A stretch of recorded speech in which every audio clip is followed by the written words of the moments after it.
But we very much look forward to this fight. Tszyu v Inoue, it's on main event on Wednesday night. I'm Ben Damon. I'll see you at the fights.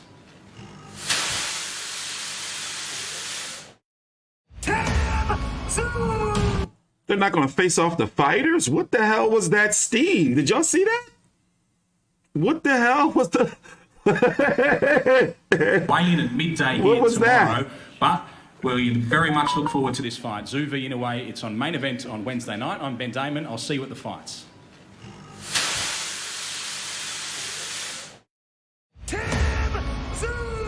This is world. Yeah, what's going on, Jay? We're live. There you go, mate. All right.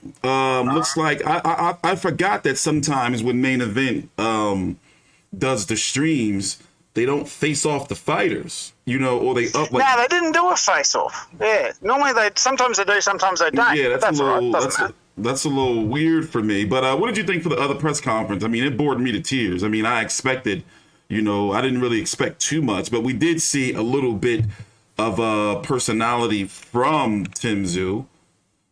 Yeah, a little bit there, a little bit saying he's going to knock him out in 6 rounds and calling him a little boy and all that sort of shit. But that's the thing that you got to remember. There's only really 1 or 2 flamboyant boxers in Australia. Everyone else is very soft spoken. As you've seen, I mean, Mundine, Zarafa, and Paul Gallen. That's about it. Everyone else is just like, whatever, knock him out. Bloody hell! If I had my time over again, I would have been a boxer. I would have been the best talker going. You wouldn't be able to shut me up. But anyway, yeah, those guys just aren't flamboyant talkers. So yeah, it is a little bit, you know, oh geez, someone say something derogatory, but you know, I like you don't get that from Australian boxers. I like how Ben was trying to get what weight Inoue was at, you know, because he showed up to fight week pretty big. I like that he you know, he tried to get an answer, and of course, what fighters do, you know, fighters don't really talk about what their weight is during fight week. So he basically said, you know, according to the translation, you know, we're there, got a little bit more to go, but we're there. Oh well, he looked about what 175 when he rocked up the other day. Huge, yeah, he looked huge, huge, freaking huge. But yeah, I mean, he wouldn't be the first boxer to drop 20 pounds in fight week to do a fight. Mm-hmm. Jeff Horn did that all the time when he was a welterweight. So that's nothing. But I think. Sorry, no, you go ahead. All right, well, let's start with the pay-per-view portion of the undercard first and talk about what these fights mean. I find it funny that they put No Limit put together a card with basically the main fighters have all lost to Tim Tsyzu. That's something I don't remember ever seeing before, where the 3 build-up fights to the main event are all guys that have lost to the main event fighter. Dennis Hogan, Joel Camilleri, Wade Ryan. Out of all 3 of those fights, which one do you think is going to be the most exciting? Probably, I think the Wade Ryan fight would probably be the most exciting one. Possibly the Joel Camilleri one, but Wade Ryan is like, he's a hard bastard. You know, you can't get 2 words out of him, but he's a hard bugger. He's the one, remember, who did knock down Tim Tsyzu. Yeah. So. And I don't think that fight with Nath, I can't pronounce his last name problem, with the Japanese fighter, I don't see that one possibly going past 8 rounds. I think Wade will get him. So, because while Wade is not a big puncher, he's a workhorse. He'll just wear you down, eventually just knock you out. So that's what I think what's going to happen there. So. Yeah, but you know, as I said many times before, the Japanese fighters come to fight, so I expect for it to be a good fight. You're predicting a knockout. I'm not saying it won't happen, but this dude's never been stopped. And also, he's fought Inoue, you know, and they went 8 rounds back in November of last year. Last year, yeah. Now, we'll see what happens. Now, to get to the particulars, the fight's going to be taking place over in Australia on main event Foxtel and KO pay-per-view platforms at $59.99. Here in the States, if we haven't heard anything yet this Sunday night, so it's looking like we're not going to have a TV deal here in the States, but I will try to find some type of way to watch the fight to make sure that we're covering the fight here on Wednesday morning, the 17th of November. Now, Tim Tsyzu, if you don't know, he is the WBO mandatory for Brian Castano. But, you know, one key turn that Tim Tszyu's trainer said, what's his trainer's name again? Do you His manager's name's Glenn Jennings. So one thing he did say is that it's up to the WBO, if they're going to mandate for Castano and Tszyu to fight sometime in the spring. But I'm sorry, I don't see the WBO doing it unless they know for sure that Charlo has to fight IBF contender Bakram Murtazaliev. So let me break it down for you real quick. Charlo, WBC, WBA, IBF champion and Ring Magazine at 154 pounds. Brian Castano, WBO champion. They fought a few months back for the Undisputed, but it ended in a draw. Bakram Murtazaliev is the current IBF mandatory. He fought on the undercard, but he's been waiting for his IBF shot for so long. So in order for Charlo Castano 2 to go through, Murtazaliev is going to have to sign off on it, possibly fighting for an IBF interim. And he'll be the first mandatory in line if Charlo and Castano fight, and there's a winner of that Undisputed. Now, other relevant factors is Sergio Garcia and Sebastian Fedor. They've been ordered to fight in an eliminator to fight Erickson Lubin. I thought that Erickson Lubin was the mandatory for Charlo, but turns out, it seems that he has to fight Sergio Garcia or Sebastian Fedor winner. They're going to be fighting December the 5th on the undercard of Tank Davis versus Isak Cruz. Erickson Lubin has been on social media voicing his concerns and basically saying, damn, how many mandatories do I have to fight? By the way, the WBC is currently right now having their 59th convention where Tuesday and Wednesday, they're going to be announcing all the mandatories for pretty much all the divisions coming up very, very soon, including big fights like Tyson Fury and Dylan White. But as it stands right now, me personally, if Tim Tsyzu defeats Inoue, I don't see him getting a mandatory shot in next, whether it's March, April, or May. For some reason, I just don't see it. What are your thoughts, Big J, before we talk about Inoue? Well, I don't see that either, because remember, you've still got the Russian guy, Kabanov, fighting Trexeri in December in Russia. Correct, yeah, and I forgot to mention that. Yeah. Yeah, so I don't see Tim Tsyzu getting a shot until September, October of next year. And we talked about that a year ago. That's pretty much the timeline that we predicted. If he gets one at all. Mm-hmm. So this, as they say, Tim Tsyzu doesn't sit around and wait for anyone. Well, he spent an entire year piss farting around, fighting blown up welterweights where he should have went overseas and fought real competition. Yeah. So don't forget, this is the first ranked top 50 or top 10 opponent Tim Tsyzu has fought in the WBO since he fought Jeff Horn. Yeah. So, he's wasted an entire year mucking around fighting all these nobodies and an aging Dennis Hogan when he should have been overseas fighting, the Russian bloke or Liam Smith or, any of those guys. Now, Tim Tsyzu was 19-0 with 15 KOs, but here is his last 5 opponents. Steve Spark in July of this year, Dennis Hogan in March of this year, Bowen Morgan in December of 2020, Jeff Horn in August of 2020, and Jack Brubaker in December of 2019. So, and in my opinion, yes, Takeshi Inoue, depending on how you look at Jeff Horn, because in my opinion, Jeff Horn was sick. I'm sorry, that's my opinion. Jeff Horn didn't look like Jeff Horn, and Jeff Horn was also coming off of 2 wars with Mick Zarafa, a guy, that competes at 160 pounds and can possibly compete at 168. And then Dennis Hogan was also coming off of 2 wars, one of which a lot of people felt he should have won against Dennis Hogan, but he had those two brutal fights, but also coming off of a layoff. Takeshi Inoue, this is a guy right here that I don't think at 17-1-1 with 10 KOs, I'm not confident or think that Tim Tsyzu can stop him. I think it's going to go the distance. And what is the distance? Is this 10 rounds or 12 rounds? I believe it's 12. It's 12 rounds. According to Box Rec.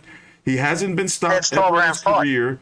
His resume is questionable, but he did fight Jamie Munguia in a very, very tough fight just less than a few years back, January of 2019. And Jamie Munguia just had a very, very tough fight with Gabriel Rosado, handing Gabriel Rosado his 15th defeat last night. So, you know, the point, and remember now, now Munguia is competing at 160, where Inoue is at 154. So I guess what I'm saying is, you know, not skill wise, but he is going to be, you know, in my opinion, the toughest test for a Tim Tszyu at this time. And I want to see Tim Tszyu have to dig deep and go, you know, an actual full 12 rounds. You know, I want to see what tools that he has in the bags. How do you think the fight's going to go, and how do you want it to go?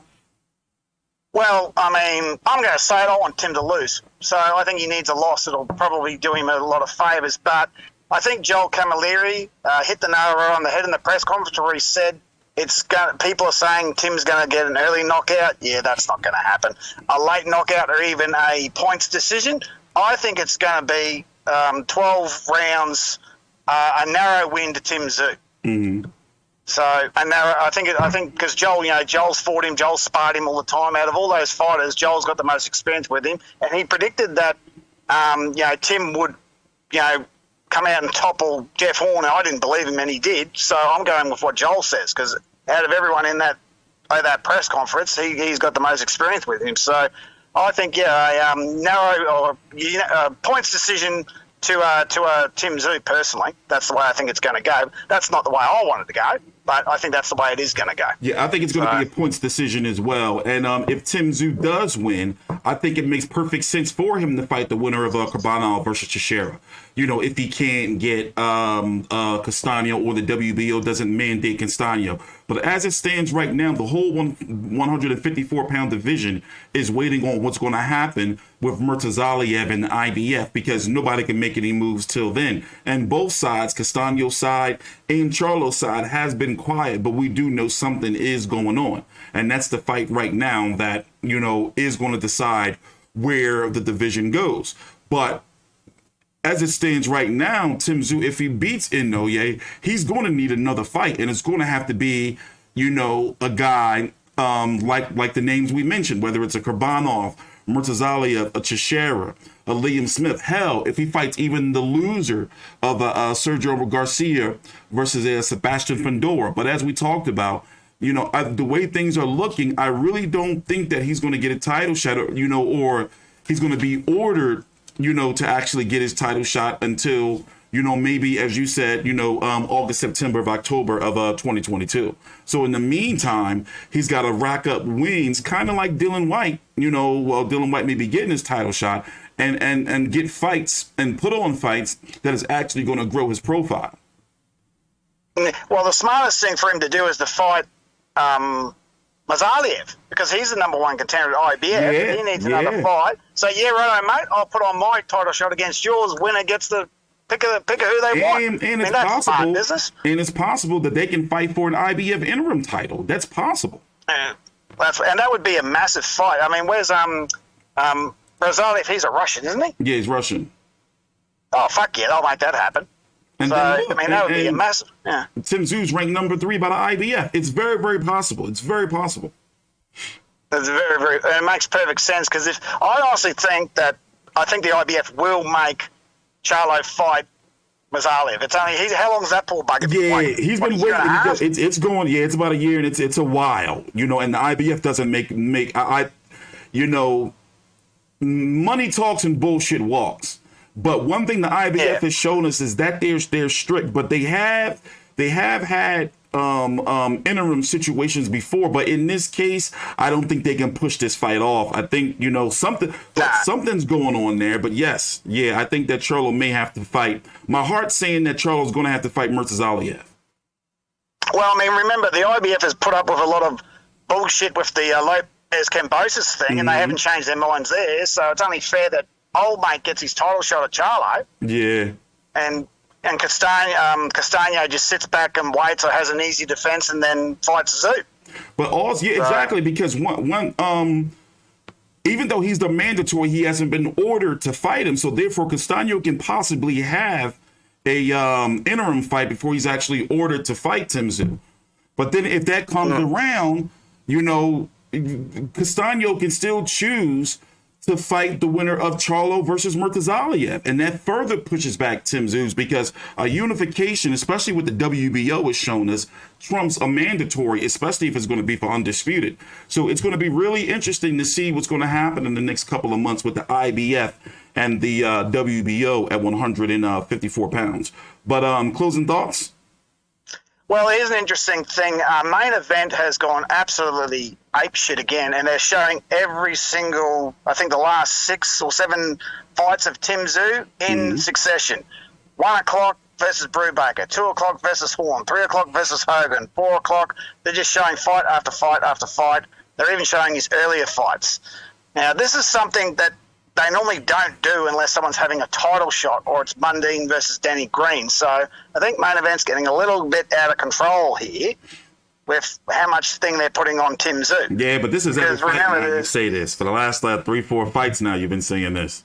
So yeah, I guess this is getting out of hand. I mean, they're actually showing all of his fights. They hadn't done this previously. This is getting really, you know, they're really getting behind him. I'm like, well, you know, there's other people out there that are having big fights.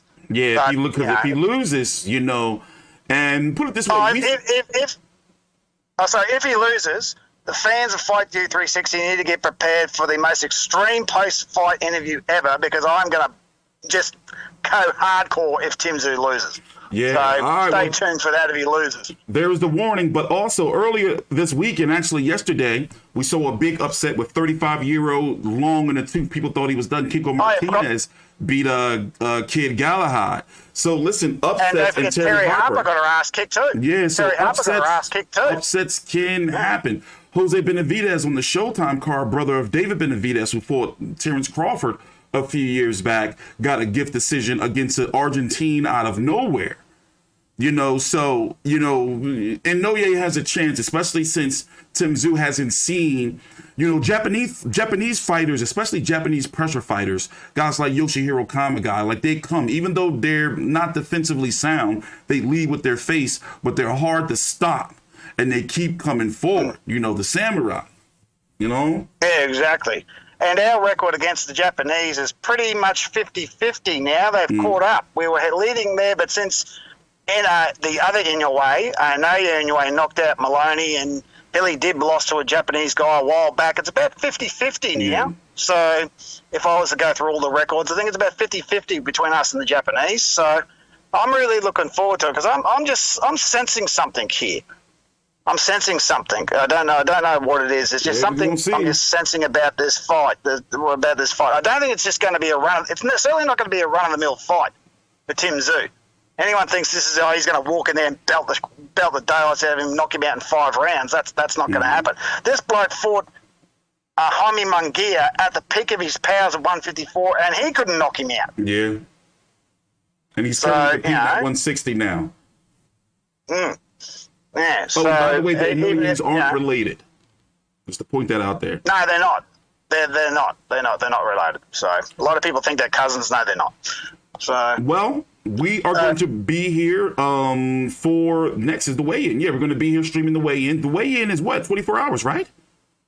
Pretty much. It'll be 12 o'clock tomorrow, so it's 10 to 12 Australian Eastern Standard Daylight Savings Time now, so about 24 hours. Yes, all right, so we will be here for the weigh-in. We'll talk a little bit more about the fight, and then on fight day, I'll be here with my original video, post-fight video. Me and Big G will be doing our video, and then we'll have a post-fight stream after and talk about what's next for Tim Tszyu. Take your time out, like the video if you haven't, subscribe. We're going to be pumping out more Australian boxing content as we're back consistently now. And also we got a full Australian boxing podcast and live stream schedule in the current makings right now. So a lot of things moving forward, especially with an exciting 2022 ahead. Take your time out, like the video, subscribe, follow us on Twitter at Old Mate Big J, and right up the top you'll see my Twitter handle at T Street Controversy. Our website for the rankings that are updated monthly in accordance with the sanctioning bodies is right here, FightView360.com. Please subscribe.